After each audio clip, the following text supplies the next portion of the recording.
Welcome back to our YouTube channel Vakil Karo. मैं आपकी legal adviser खुशबू जांगेड़। आप सभी मेरे बैकग्राउंड को देख करके सोच रहे होंगे कि शायद मैं तारक मेहता का उल्टा चश्मा शोज आपके सामने डिस्कस करने वाली हूँ। बिल्कुल नहीं, बस थोड़ा सा पोपटलाल के बारे में डिस्कस कर लेते हैं क्योंकि बेचारे की शादी नहीं हो पा रही है। 2008 से ये शो चला आ रहा है, लेकिन अभी तक तारक मेहता के उल्टा चश्मा शो पर पोपटलाल की एक भी शादी नहीं हो पाई है। हर बार शादी उसकी जो है होते होते रुक जाती है। बेचारे को यहाँ पर एक शादी नसीब नहीं हो पा रही है। लेकिन दूसरी ओर जब हम बात करें यहाँ पर इन महाशय की, इन महाशय का नाम है अतुल। अतुल ने अभी 2-4 दिन पहले ही मुंबई में एक साथ एक ही मंडप में दो लड़कियां, वो भी दोनों जुड़वा बहनों के साथ में शादी करी है। एक का नाम है रिंकी, एक का नाम है पिंकी। बताओ, यहाँ पर मतलब जहाँ पोपटलाल को एक शादी नसीब नहीं हो पा रही है, वहां पर ये महाशय ने एक ही मंडप में दो शादियां कर ली। ये तो हो गया जोक्स अपार्ट, लेकिन क्वेश्चन ये अराइज होता है, हम हमेशा लॉ के मुद्दों पर बात करते हैं, तो लॉ का जो पॉइंट ऑफ व्यू है वो ये कहता है कि यहाँ पर एक साथ आप दो शादी नहीं कर सकते हैं।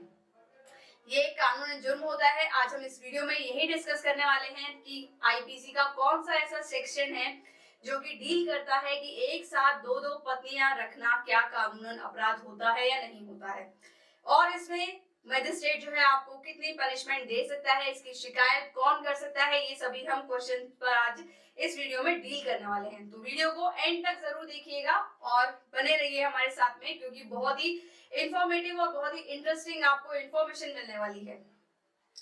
अब आप हैरान मत हुए कि ऐसा पहला मामला है जहां पर कि एक ही आदमी ने यहाँ पर दो लड़कियों से शादी करी है एट अ टाइम, और यहाँ पर ये दो पत्नियां रख रहा है। ये ऐसा पहला मामला बिल्कुल भी नहीं है। हमारे इंडिया में ऐसे बहुत सारे मामले होते हैं, लेकिन हर बार क्या होता है कि समाज के डर से या फिर जो है परिवार वालों के डर से जो पहली पत्नी होती है वो सामने आकर के बताती नहीं है। कई बार जो है वो पति से इतना ज्यादा प्यार करती है कि वो ये सब मुद्दे जो है वो डिस्कस करना जरूरी नहीं समझती है। तो यहाँ पर क्या होता है कि वो दोनों साथ में एक साथ रहने लग जाते हैं, लेकिन कुछ मामले ऐसे होते हैं जो हाईलाइट हो जाते हैं। फॉर एग्जाम्पल ये अरमान मलिक, इनसे मिलिए। ये अरमान मलिक क्या है, ये एक यूट्यूबर है, इसके साथ ये एक इंस्टा रील बनाते हैं, इसके साथ ये टिकटॉक स्टार थे। जब टिकटॉक अपने बिल्कुल जो है टॉप पर था तब ये वहां के स्टार थे। इनकी भी यहाँ पर दो शादियां हैं, और सबसे हैरान करने वाली बात यह है कि जो दोनों शादियां हैं वो दोनों की दोनों लव मैरिज है। ये जो पहली पत्नी है इनकी पायल मलिक, ये सेकंड वाइफ है यहाँ पर कृतिका मलिक। दोनों की यहाँ पर जो है लव मैरिज हुई है। पहले इनसे इनको प्यार हुआ तो अरमान ने इनसे शादी कर ली, फिर इनसे शादी कर ली। अरमान का बेसिकली जो नाम था वो संदीप था। अरमान ने अपना नाम चेंज करा, अपनी रिलीजन को चेंज करा, और यहाँ पर इसने दूसरी शादी करी। अब सबसे अच्छी बात तो ये है कि दोनों पत्नियां एक साथ यहाँ पर रहती है, एक ही घर में, दोनों आपस में प्यार से रहते हैं तीनों, मतलब कि एक हस्बैंड और दो वाइफ यहाँ पर एक ही छत के नीचे आराम से हैदराबाद में रहते हैं। अब आप सोच रहे होंगे कि मैडम चलो एक एक्सेप्शन हो सकता है, लेकिन नहीं, मैं आपको एक और बताती हूँ। अब मिलिए इन महाशय से। ये इनका नाम है विकास पत्रोड़। विकास पत्रोड़ ने भी दो शादियां करी, और इनका भी मामला बहुत ही इंटरेस्टिंग। इनकी भी जो पहली पत्नी सोनू, यहाँ पर ये भी जो है इनके साथ में लव मैरिज करी। सेकेंड वाइफ, इनसे भी इनने लव मैरिज करी। अब बताओ, एक ही आदमी को दो बार यहाँ पे प्यार हो गया। बेसिकली प्यार तो कभी भी हो सकता है, कितनी भी बार हो सकता है। तो ये देखो प्रूफ, प्यार यहाँ पे पहली बार हुआ, फिर ये दूसरी बार हुआ। कई बार मैंने जब YouTube पर ये सब कुछ देख रही थी तो मुझे बहुत सारे जो है थंबनेल दिखे जहां पर ये लोगों ने बोला कि यहाँ पर जो विकास ने दूसरी शादी इसलिए करी क्योंकि विकास की पहली वाइफ जो थी वो काली थी, इसी वजह से वो दूसरी शादी करी, जो कि उनकी वाइफ गोरी है।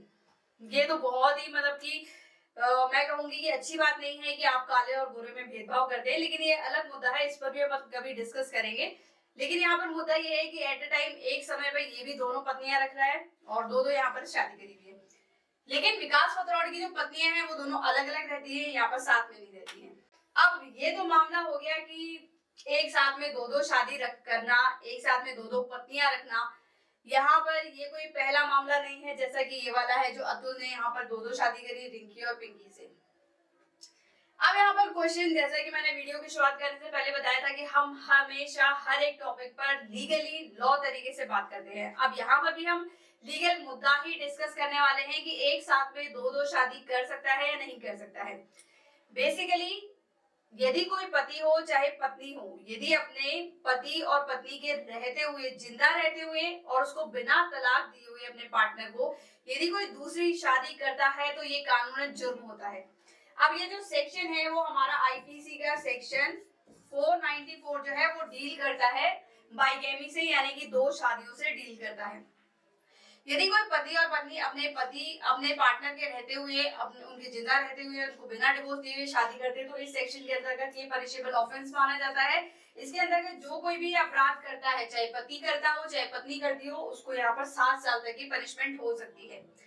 अब क्वेश्चन ये अराइज होता है कि जब दोनों पत्नियां यहाँ पर एकदम राजी खुशी है तो यहाँ पर तीसरा व्यक्ति ऑब्जेक्शन क्यों कर सकता है, जैसा कि इस केस में हुआ। यहाँ पर जब ये दोनों लड़कियां राजी हैं कि दोनों लड़कियों ने डिसाइड किया कि हम अद्दों से शादी करेंगे, तो यहाँ पर तीसरा व्यक्ति आकर के क्यों यहाँ पर शिकायत दर्ज करवा सकता है या फिर नहीं करवा सकता है। तो आईपीसी में ऐसे कुछ सेक्शंस हैं, कुछ अपवाद हैं जहां पर उनमें किए गए अपराध का जो जानकारी होती है, जिसके साथ में अपराध होता है, वही जाकर के दे सकता है। फॉर एग्जाम्पल, मैंने किसी का मर्डर कर दिया तो मेरे खिलाफ कोई शिकायत करे ना करे, लेकिन राज्य जो है मेरे खिलाफ केस रजिस्टर कर सकता है। अपने आप केस रजिस्टर करने के बाद में राज्य जो है इसके साथ में इन्वेस्टिगेशन कर सकता है। अब ये जो सेक्शन 494 है, इस सेक्शन के अंतर्गत इस सिचुएशन में यहाँ पर चाहे तो ये करवा सकती है कंप्लेंट जाकर के, या फिर ये वाली वाइफ करवा सकती है। मतलब बेसिकली दोनों पत्नियों में से किसी को भी ऐतराज होता है तो वो जाकर के यहाँ पर जो है कंप्लेंट रजिस्टर करवा सकती है।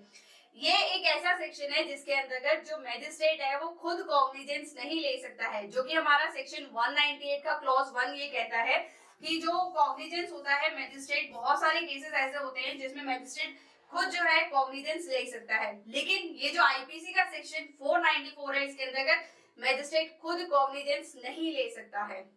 यस, इसके अंतर्गत जाकर के इन दोनों पत्नियों में से किसी को भी शिकायत करनी पड़ेगी, तभी जाकर के यहाँ पर शिकायत करने के बाद में ये जो है यहाँ पर मुद्दा बनता है, यहाँ पर जो है केस बनता है बेसिकली।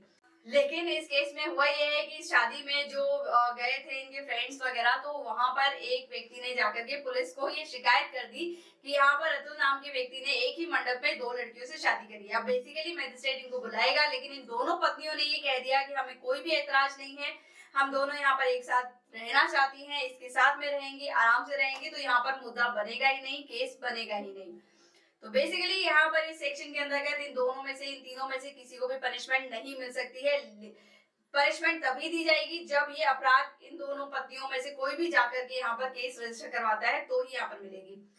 इसीलिए यहाँ पर ये जो विकास पत्रौड़ है, इनकी जो पहली वाइफ है, इनने कोई ऑब्जेक्शन नहीं किया, यहाँ पर ये खुशी खुशी अलग रह रही है, कोई दिक्कत नहीं है। लेकिन यहाँ पर फर्स्ट वाइफ ने यहाँ पर कोई ऑब्जेक्शन नहीं किया, इसी वजह से जो विकास पत्रौड़ है वो एक साथ दो पत्नियों के साथ में रह रहे हैं। इसी प्रकार से यहाँ पर भी अरमान मलिक जो है, अरमान मलिक की जो पहली वाइफ है पायल मलिक, इसने पहले एफआईआर रजिस्टर करवाई थी, लेकिन कुछ समय के बाद में जब इनको लगा कि जो है वो इनके साथ में मैनेज कर सकती हैं, तो यहाँ पर उन्हें एफआईआर विड्रॉ कर दी और इसके बाद में ये तीनों जो है साथ में रहने लगे। अब यहाँ पर भी यही मुद्दा आता है कि अरमान ने सेक्शन 494 का ऑफेंस किया है या नहीं किया है। जैसा कि मैंने पहले बताया कि विकास की पत्नी फर्स्ट वाइफ यदि जाकर के यहाँ पर कंप्लेंट रजिस्टर करती है, तो ही यहाँ पर अरमान मलिक को सेक्शन 494 के अंतर्गत जो है पनिशेबल माना जाएगा और यहाँ पर 7 साल तक की पनिशमेंट दी जाएगी। अब ठहरे बेचारे ये पोपटलाल, जैसा कि टॉपिक की शुरुआत करने से मैंने पहले बताया था कि जहां पर इन बेचारे को एक शादी नसीब नहीं हो रही है, वहां पर ये जो है ये अतुल यहाँ पर दो शादियां करके बैठ गए हैं। अब देखने वाली बात ये है कि फ्यूचर में इनका समय कैसे निकलता है, क्योंकि हमने ये कहावत तो बहुत अच्छे से सुनी है कि जो शादी का लड्डू जो खाए वो बचता है, जो ना खाए वो बचता है। तो यहाँ पर ये महाशय ने तो एक साथ शादी के दो लड्डू खाए हैं। अब देखते हैं कि यहाँ पर इनको कितना प्रॉब्लम होती है, कितने जो है ये पछताना पड़ेगा या नहीं पछताना पड़ेगा, ये तो भविष्य में ही पता चलेगा। तो आज हमने इस वीडियो में डिस्कस किया कि एक साथ में दो पत्नियां रखना क्या कानूनन जुर्म होता है। हमने लीगली बात करी, हमने पनिशमेंट पर भी बात करी। मैं उम्मीद करती हूँ कि मेरे द्वारा दी गई इन्फॉर्मेशन आपको पसंद आई होगी, तो आप प्लीज लाइक करें, शेयर करें, साथ ही साथ सब्सक्राइब करें हमारे यूट्यूब चैनल वकील करो को। तो इसी तरीके की और भी इंटरेस्टिंग वीडियोस लेकर के मैं आपके सामने आती रहूंगी। तो मिलते हैं अगली वीडियो में, तब तक के लिए जय हिंद, जय भारत।